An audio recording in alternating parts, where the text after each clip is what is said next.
Сәлем достар, видео басталмай тұрып, каналыма тіркеліп, лайк басуды ұмытпаңыздар. Қандай бизнес ашу болады? Бизнес идея. Жеке бизнес ашу бұл тек қана табыс көзі ғана емес, бұл адамды материалдық тұрғыда тәуелсіз етеді. Бірақ қандай шағын бизнеспен айналысуға болады? Бұл сұраққа біз жауап беретін боламыз. Шағын бизнес қалай бастау керек? Бизнес идея. Өзіңізге ұнайтын бағыттарды қарастырыңыз. Қызықтарын таңдаңыз. Тұтынушының қамтамасыз етуге толық дайын болудың керек. Бәсекелестерге көз жүгіртіп, бұл нарықта сізге орын табылатынын анықтаңыз. Бизнес жоспары құрыңыз. Шағын бизнестің жоспары қалай жасалады? Ең басында шығындар мен табыстардың есептеу шығарасыз. Одан қандай олжаға ие болғаныңызды анықтайсыз. Материалдық жабдықтарды және жиһаздарды қандай қаражат кететінін түсіну қажет.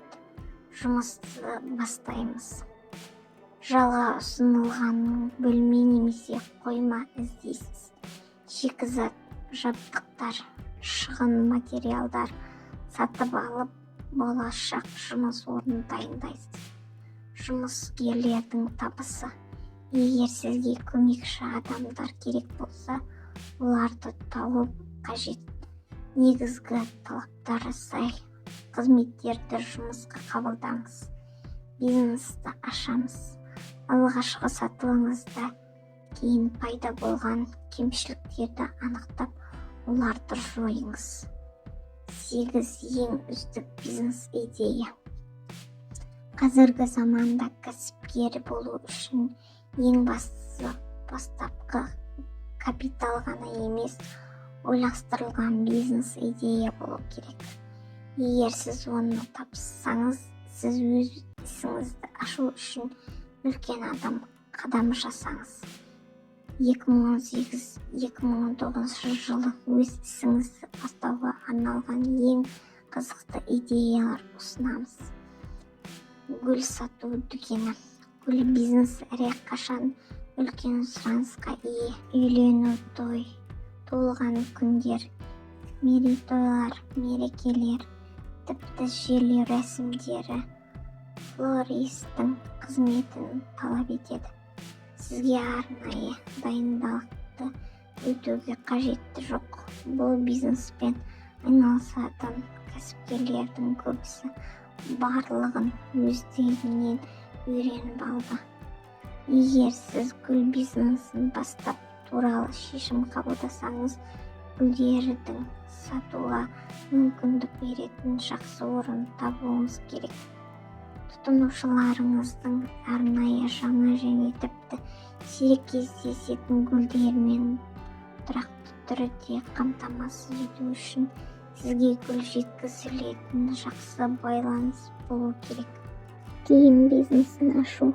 Бұл идеяның мәні сізге өндіруші мен арзан киім сатып алып, оны шағын дүкендерге тұтынушыларға қымбат бағаға сату. Көптеген кәсіпкерлер бұл танымал бизнестің үлкен табыс әкелуі үшін бизнес жүргізетін орындар дұрыс таңдау қажет деп айтады. Бутикті ашу үшін үлкен бөлме қажет емес. Сізге сауда орталығындағы бірнеше шаршы метрді жалға алсаңыз болады. Сондай-ақ интернет дүкен ашу арқылы тауарды пайдаланушының үйіне жеткізуге болады. Фотограф алдымен жабдықты өзін сатып алып, оның функцияларындағы түсіну керек. Фотоаппарат профессияларды болмаса да, ең маңыздысы фотосуретті өңдеуді үйрену. Ғаламторды, фотосессияларды, көпшіліктерін жоюға арналған көптеген нұсқаулар және бағдарламалар жеткілікті.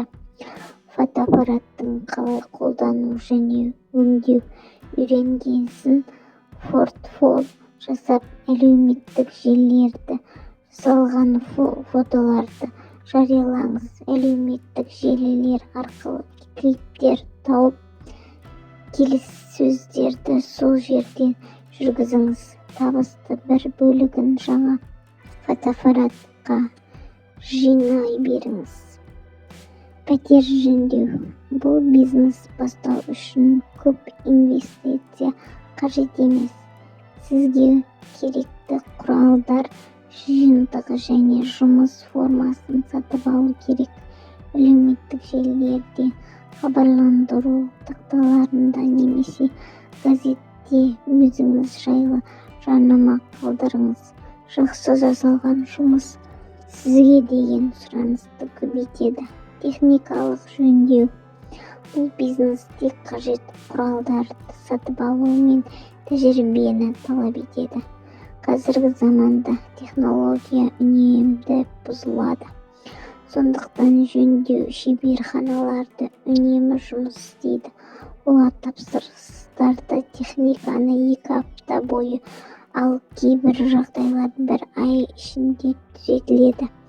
Істеген жұмысыңыздың сапасы жоғары болса, үлкен сұранысқа ие боласыз. Микроволновка, теледидар, пеш, тоңазытқыш және шайнектер қайта іске келтіруіңіз үшін лайықты төлемдерді аласыз. Ателье бизнесі. Тігін шеберханасында сіз киімді өңдеу, жөндеу және безендіру жұмыстарын жүргізесіз. Бұл бизнеске сіз жылдап қай мезгіл болмасын сұранысқа ие боласыз. Бұл кәсіпті үйде де бастауға болады. Өз ісіңізді бастау үшін сізге тігін бұйымдары, арнайы жиһаз, манекен және тағы басқа сатып алу керек. Автокөлік жуу бизнесі. Шағын кәсіпкерлер үшін оңтайлы бизнес жобасы. Көлік жуу немесе химиялық тазалау.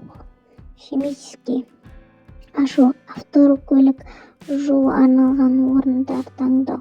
Өте маңызды бизнестің қабат үйлер мен супермаркеттердің қасынан орналасуы тиімді болып саналады. Шаштараз ашу.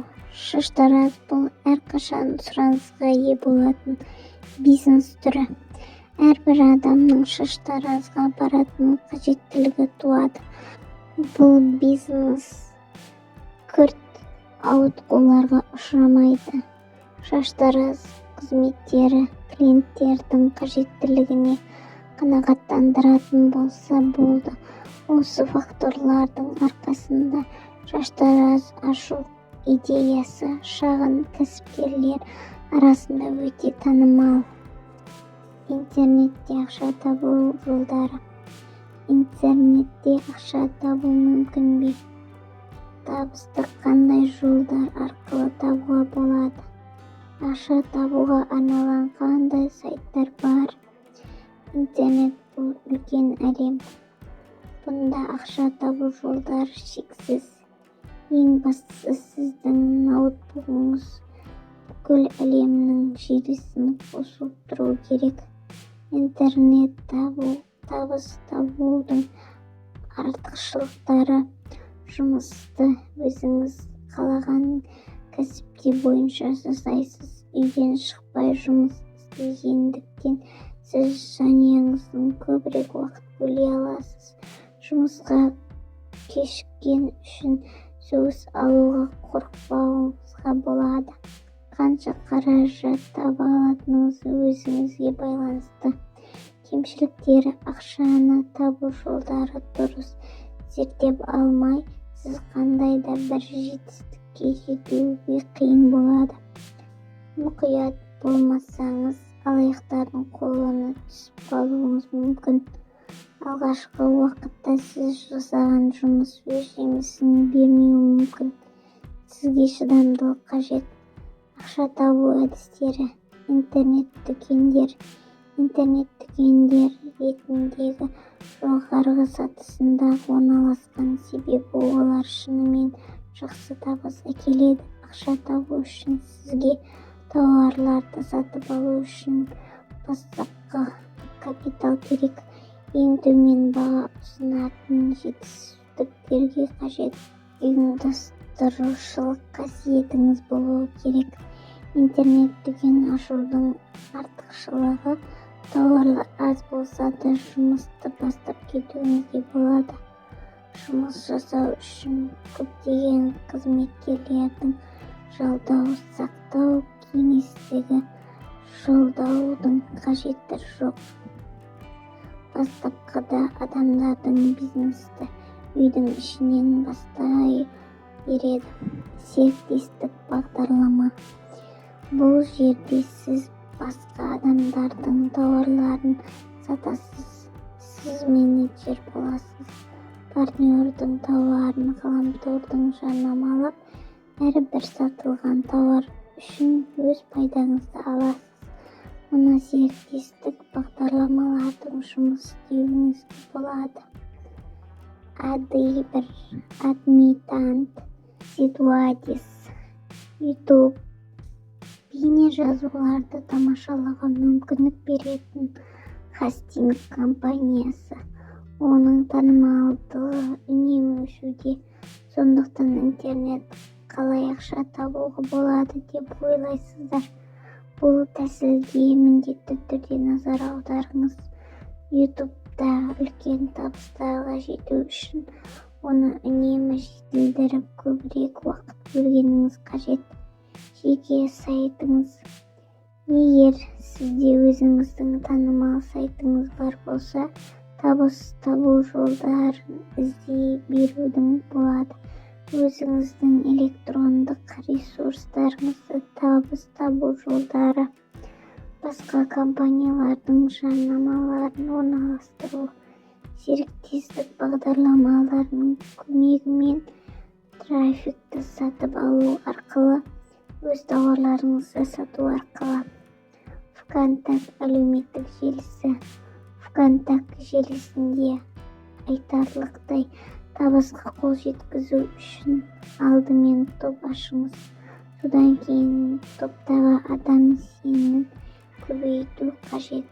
Топтың тақырыбы да маңызды. Мүмкін болғанша коммерцияға жақын қылуы керек. Бірақ ойын-сауық тақырыбы да жаман емес. Топта жарнама орналастыру, серіктестік бағдарламаларды немесе интернет-дүкенін ашу арқылы табысқа шығуға мүмкіндік береді. Ақша туралы 20 мәлімет: қазіргі заманда ол өміріміздегі ажырамас бөлігі. Қаржы мыңдаған жылдар бойы әлемдік экономикалық негізгі болып саналады. Сондықтан ақша жайлы қызықты деректерді таныс болыңыз. Әлемдегі ең танымал банк ақш-та $100. Дүние жүзіндегі ең көп таралған валюта франк. Қағаз ақша алғаш болып Қытай мемлекетінде пайда болды. Ең алғаш банком 1939 жылы Америкада жасалды. Банк сөзі Италияда тілінде аударғанда үстел дегенді білдіреді. Австралияда $10 екіге бөліп, әрбір жартысын $5 ретінде пайдалануға болады. Ең ауыр тиын монета Швецияда жасалды. Оның салмағы 19 килограмм болады. Ең тұңғыш банк 1472 жылы Италияда ашылды. Бұл банк қазіргі жұмыс істеп тұр. Американың $4 Зимбабве елінің $10 миллион тең. Ұлыбританияда $1 миллион фунт стерлингі құрайтын қағаз банктағы бар. Африкада ақша ретінде малды қолданған. Ең қымбат тиын Цюрих қаласында өткен аукционда $314 мың сатылып кетті. Әйгілі доллар белгісі ақш мемлекетінде құрылған. Мексикалық песоның белгісі. Ежелгі адамдар ақшаның орнына тас кептірілген балық, күріштің дақылдары, жүгері және тағы басқа қолданды. Қағаз ақшада 100 мыңға дейін микробтар болуы мүмкін. Колумбиялық есірткі королі Пабло Эскобар орманда полициядан жасырып жүргенде жылыну үшін $2 миллион жағып жіберген. 1918 жылы Американың федералдық банк телеграф арқылы тұңғыш рет ақша аудармасын жасады. Сөйтіп, адамзат электрондық ақша дәуірін көше бастады. Америка құрама штаты ақшаға тірі адамның бейнесін қоюды тыйым салатын заңға қол қойды. Әлем бойынша ең көп қолданылатын банктер 500 евро. Планетадағы адамдардың 1/3 күніне $2 ғана өмір сүреді. Сіздермен болған мен Асия. Каналыма тіркеліп, лайк басуды ұмытпаңыздар. Сіздердің қолдауларыңыз мен үшін өте маңызды.